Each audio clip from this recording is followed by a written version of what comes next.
दोस्तों, हाथ में ये होती है जीवन रेखा, ये होती है मस्तिष्क रेखा, ये होती है हृदय रेखा। हाथ में ये होती है बुध की उंगली और इसके नीचे होता है बुध का पर्वत, और हृदय रेखा के नीचे यह होता है उच्च मंगल का पर्वत।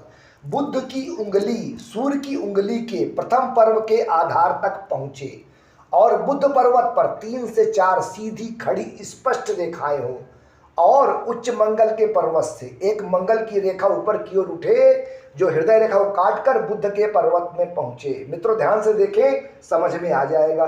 दोस्तों, जब बुध की उंगली सूर्य की उंगली के प्रथम पर्व के आधार तक पहुंच जाती है तो ऐसे जातक बहुत तेज दिमाग के होते हैं, तीव्र बुद्धि इनके पास होती है, इंटेलिजेंट होते हैं, और सबसे खास बात, बोलने की गजब की कला इनके अंदर होती है। ऐसे लोग बोलकर धन कमाते हैं। और जब बुध पर्वत पर 3 से 4 सीधी खड़ी रेखाएं होती हैं तो बुध बहुत मजबूत हो जाता है, बुध बलवान हो जाता है और जातक को शुभ रिजल्ट प्रदान करने लगता है। और जब उच्च मंगल के पर्वत से कोई मंगल की रेखा निकलकर बुध के पर्वत में पहुंचती है तो इसे बहुत शुभ माना जाता है। उच्च मंगल के पर्वत से निकलकर बुध पर्वत में पहुंचने वाली इस रेखा को हस्तरेखा शास्त्र में लक्ष्मी रेखा कहा जाता है। यह रेखा जिस भी जातक के हाथ में होती है, ऐसा जातक कभी भी गरीब नहीं हो सकता। संभव ही नहीं है कि यह रेखा हो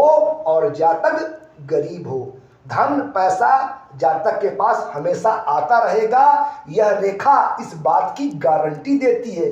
जातक का कितना भी बुरा समय क्यों ना आ जाए, जातक कैसी भी परिस्थिति क्यों ना हो, कितना भी निगेटिव परिस्थिति हो जाए, जातक को किसी के सामने हाथ नहीं फैलाना पड़ता। धन पैसे की व्यवस्था हो जाती है जातक की। इतनी पावरफुल यह रेखा होती है, इसीलिए इसे लक्ष्मी रेखा कहा जाता है। जातक को हर प्रकार की सफलता और संपन्नता प्रदान करने वाली यह रेखा होती है। रेखा जातक को कभी भी धन का अभाव नहीं होने देती।